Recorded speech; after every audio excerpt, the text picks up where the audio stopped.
اتنی عظیم صورت ہے. ایک صحابی ہر نماز میں یہی پڑھتے تھے. کسی نے پوچھا نبی علیہ السلام سے کہ جی وہ ہر نماز میں یہی صورت پڑھتی ہیں. نبی علیہ السلام نے پوچھا تم کیوں کرتے ہو ایسا؟ اے اللہ کے نبی مجھے یہ مضمون بڑا پسند آتا ہے, میں ہر نماز میں یہ پڑھتا ہوں. نبی علیہ السلام نے فرمایا سورہ اخلاص کی محبت کی وجہ سے اللہ نے تمہارے گناہوں کی مغفرت فرما دی. ہم بھی نمازوں میں پڑھتے ہیں یہی صورت, تو اگر مضمون ذہن میں رہے گا تو ہمارے لیے پھر نماز میں دھیان قائم رکھنا آسان ہو جائے گا. یہ توحید اتنی اہم ہے کہ امام ربانی مجدد ثانی رحمۃ اللہ فرماتے ہیں کہ دنیا میں بڑے بڑے نافرمان گزرے, جیسا کہ شیطان, فرعون, حامان, یہ بڑے بڑے نافرمان تھے, نمرود. لیکن اگر یہ سارے نافرمان بھی کلمہ پڑھ لیتے اللہ ان کے گناہوں کو بھی معاف فرما دیتا. یعنی اللہ تعالیٰ اپنے پیارے حبیب صلی اللہ علیہ وسلم کو فرماتے ہیں اے میرے محبوب صلی اللہ علیہ وسلم یہ پیغام ہم نے پہلی امتوں کو بھی دیا اور آپ کو بھی دے رہے ہیں, اگر آپ شرک کریں گے ہم آپ کے سارے عملوں کو ضائع کر دیں گے.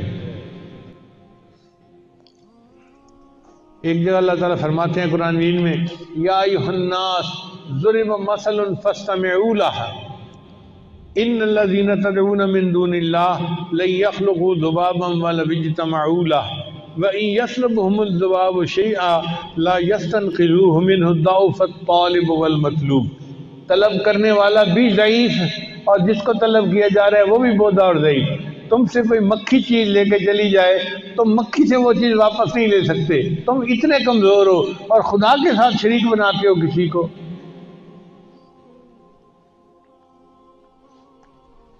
پھر قرآن مجید کی ایک اور آیت ہے جس کو پڑھ کے توحید کا مضمون کھلتا ہے. اللہ فرماتے ہیں تبارک الذی نزل الفرقان علی عبدہ لیکون للعالمین نذیرا الذی لہ ملک السماوات والارض ولم يتخذ ولدا ولم يكن له شریک فی الملک وخلق کل شیء وقدرہ فقدرہ تقدیرا.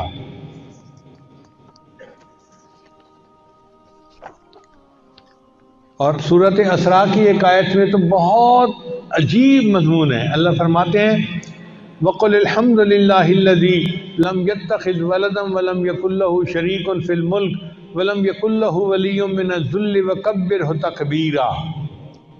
تو یہ توحید کے مضمون پورے قرآن مجید میں اس طرح چلتے رہے اور اخیر پہ آ کے اس کا جو نچوڑ تھا, یہ لب لباب تھا, وہ سورہ اخلاص کے اندر ہے. اللہ فرماتے ہیں قل هو اللہ احد اللہ الصمد لم یلد ولم یولد ولم یکن لہ کفوا احد. اب سورہ اخلاص کی تفسیر سمجھنے کے لیے میں چند الفاظ آج آپ کو جو ہے نا وہ پیش کر دیتا ہوں. مضمون ذہن میں رکھیں گے تو آپ کو سورہ اخلاص کا مضمون پورا ہر وقت ذہن میں رہے گا. قل هو اللہ احد, آپ کہہ دیجئے کہ اللہ ایک ہے. احد کہتے ہیں وہ ایک جس جیسا کوئی دوسرا ہو ہی نہیں سکتا. اللہ نے اپنے آپ کو احد کہا, ایسا ایک جس جیسا کوئی دوسرا ہے ہی نہیں. سورہ کہف کے آخر پہ بھی اللہ نے یہی پیغام دیا من کان یرجو لقاء ربہ فلیعمل عملا صالحا ولا یشرک بعبادۃ ربہ احدا. اللہ کی عبادت میں کسی ایک کو شریک نہ بنائے. تو اللہ احد ہے. احد کا کیا مطلب؟ وہ ایک جس جیسا کوئی دوسرا ہو ہی نہیں سکتا. یہ احد کا لفظ بڑا خاص ہے. پھر آگے فرمایا اللہ الصمد, اللہ نرادھار ہے. نرادھار کا کیا مطلب؟ کہ ساری مخلوق اللہ کی محتاج ہے, اللہ کسی کا محتاج نہیں ہے. اب یہ بات اپنی جگہ حقیقت ہے, ہم سب اللہ کے محتاج ہیں, اللہ کسی کا محتاج نہیں ہے. تو یہ دو آیتیں ہوئی. سمجھنے کے لیے اس کو یوں سمجھ لیجئے کہ پہلی آیت میں توحید وجودی ہے. یہ توحید وجودی صوفیاء والی نہیں ہے، بلکہ لفظ استعمال کیا جا رہا ہے اپنے سمجھنے کے لیے۔ قل هو اللہ احد، یہ وجود کے بارے میں ہے کہ اللہ ایک ہے، اس جیسا کوئی ہے ہی نہیں، یہ توحید وجودی ہوئی۔ پھر اللہ الصمد، سب اللہ کے محتاج ہیں، اللہ کسی کا محتاج نہیں ہے، یہ توحید شہودی ہوئی۔ صوفیاء والی توحید شہودی نہیں، سمجھنے کے لیے ہم اس لفظ کو استعمال کر رہے ہیں۔ تو قل هو اللہ احد اور اللہ الصمد، توحید وجودی، توحید شہودی۔ اور تیسرا ہے لم یلد ولم یولد، نہ اللہ نے کسی کو جنا، نہ اللہ کو کسی نے جنا، یہ توحید ذات ہے۔ نہ اللہ کی کوئی اولاد ہے، چونکہ مشرک جو تھے وہ اللہ کو تو مانتے تھے لیکن کہتے تھے کہ فرشتے اللہ کی بیٹیاں ہیں۔ عیسائی اللہ کو مانتے ہیں لیکن عیسیٰ علیہ السلام کو اللہ کا بیٹا مانتے ہیں، بی بی مریم کو اللہ کی بیوی مانتے ہیں۔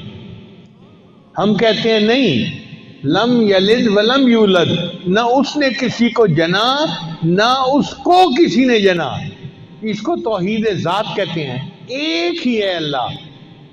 قل هو اللہ احد اللہ الصمد، توحید وجودی، توحید شہودی۔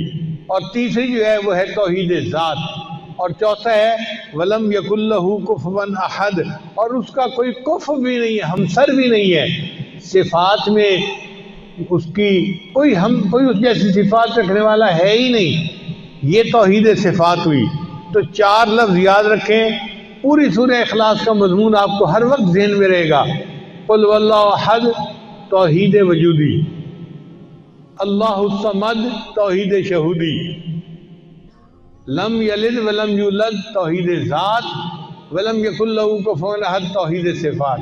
تو چار طرح کی توحید اس چھوٹی سی صورت کے اندر اللہ نے بیان کر کے توحید کو ایک جگہ پر جمع فرما دیا۔